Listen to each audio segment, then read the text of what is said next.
Selamlar UFC 26'da yeni bir Success bölümüne hoş geldiniz. Bu bölümde sizlerle birlikte Çaykur Rizespor Trendyol Süper Lig'de 2025-2026 sezonunda ne yapardı bunu öğreneceğiz. O zaman Success'imiz başlasın. Evet, geldik kadrolara bakacağız hemen sizlerle beraber. Takım yönetimine girdiğimizde birbirleriyle anlaşan bir takım var mı? Pek yok. Art verenler 4 kişi görüyorum şu an. O yönden sıkıntı. Takım kimyası pek yok gibi takımda. Bu şekilde gördüğünüz üzere. Şimdi bir de kadro merkezine gidip teker teker oyunculara şöyle sizlerle birlikte bakalım.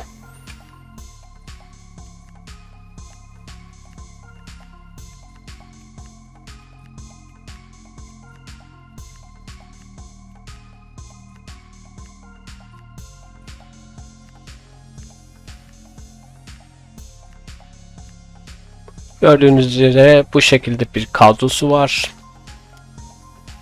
Hemen ne yapıyoruz hocam?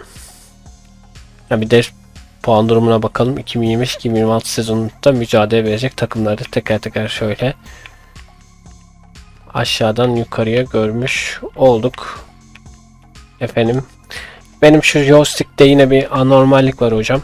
O yüzden bir takılmalar oluyor gördüğünüz gibi. İstemediğim tuşlara basıyor. Öyle bir sıkıntım var. Tam hepsini gösterebildim mi? O sanki Antalyaspor yukarıda. Şöyle göstermiş olayım. Zaten Çaykur Rizespor ligde Avrupa'sı yok. Bir de Ziraat Türk Kupası'nda mücadele edecek. Biz de o zaman ne yapıyoruz? Ocak 1'e gidiyoruz. Ocak 1'e geliyoruz ve ligin ilk yarısında Çaykur Rizespor hem ligde hem de kupada ne yapmış öğreniyoruz. Geldik Ocak 1'e, ara transfer dönemine efendim. Çıkıyoruz bakalım Çaykur Rizespor ne yapmış ligde. Çaykur Rizespor 11. sırada ligin ilk yarısında 17 hafta sonunda 5 galibiyet 4 beraberlik 8 mağlubiyet alıp 19 attığı gol kazanı 22 gol görüp eksi 3 avarajı 19 puanla kendisi 11. sırada yer alıyor efendim. Hemen şöyle yukarıdan başlayalım.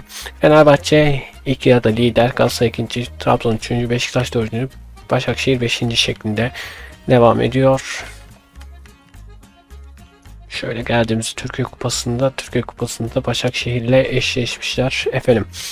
Şimdi kadroya bakalım. Birbirleriyle anlaşmıyordu kadro. Kimya olarak bakayım. Aynen pek anlaşmıyorlar. Yine dörtlülediler ama farklı tarafa gitmişler. Şu falan veriyordu herhalde. Dörtlemişlerdi oradan.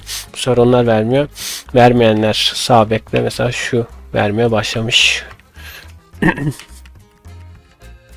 Takım kimyası pek yok dediğimiz gibi. Bazı oyuncular da ayrılmış mı, ne olmuş bilmiyorum. Kadro merkezine gelelim.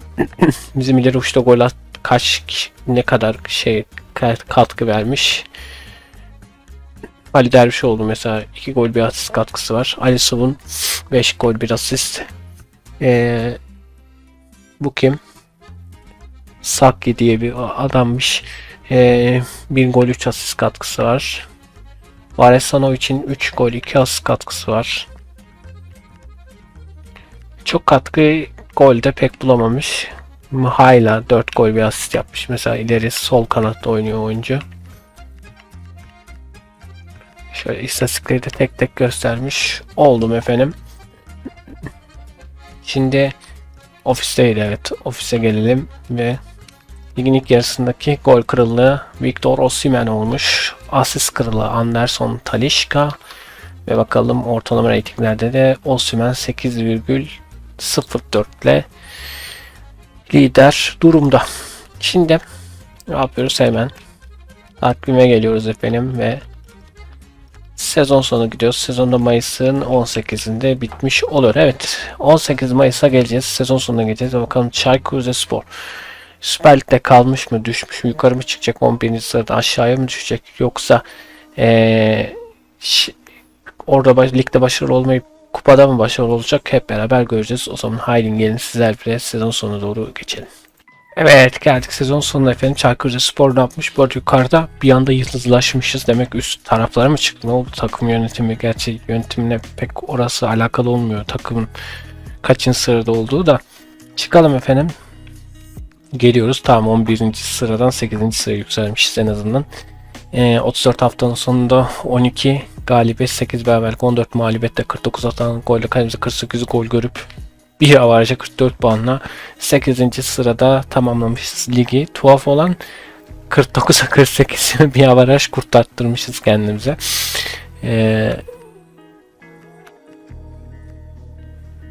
8. sıradayız ve hemen çıkalım.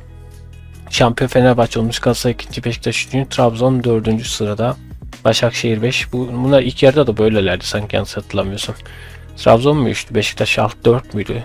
Sanki hepsi aynı gibiydi. Aynı diziliş, hatta Başakşehir, Samsun falan. Allah Allah. İnelim aşağıya. Şöyle.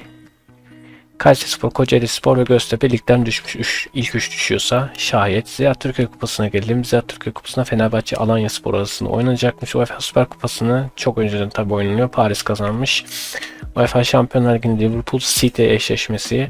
UEFA Avrupa Ligi'nde Celta Aston Villa. Konferans Ligi'nde de Sparta Praha ile Fiorentina eşleşmiş efendim. Takıma bakmaya pek gerek yok. Şuradan hemen istatistiklere bakalım. Gol krallığında gördüğünüz gibi Victor Osimhen var. Aşağıları göstermiyordu. Asistler Gabriel Sara gördüğünüz üzere. 30 maçta 13 asistle Gabriel Sara olmuş. Şimdi ortalama reytinglerden 7,90'la Tucci birinci olmuş. Tek maçta 7,90 toplamış adam. Bu da herhalde tek maçta hani iyi oynarsın sonra hiç oynatmazlar ya. O ilk maçta oynadığınız performansın üstüne bir daha oynamadığınız için düşmez ya veriniz. O şekilde bir durum olmuş. Çünkü 34, 33, 34 oynayan adamlar daha çok verim sağlaması lazım. Bir maç oynayan adam böyle mi oynar Allah'ınız aşkına? Tucci gördüğünüz üzere oyun orada bir hatası var. Onu demek istedim yani. Şimdi takım yönetiminde şöyle bir gösterelim. Takım yönetiminde de Alisov hep veriyor maşallah. Miala fikrini değiştirmiş, bir daha vermeye başlamış. İstatistiklere bakalım. Hızlı istatistiklere bakalım. Şöyle Alisov 31 maçta 10 gol 3 asist gözüme çarpan. Sonrasında Saki 24 maçta 8 gol 6 asist. Mesela Varesonovic 31 maçta 4 gol 4 asist katkısı sağlamış. Şöyle istatistikleri de göstermiş olayım. Kafamı çekmeme gerek yokmuş aslında. Gözüküyormuş ama. Böyle de görmüş olduk efendim. Evet. Videomuzun burada sonuna geldik. Farklı videolarla Success olsun, Rebuild olsun, sonrasında kariyer bölümleri olsun.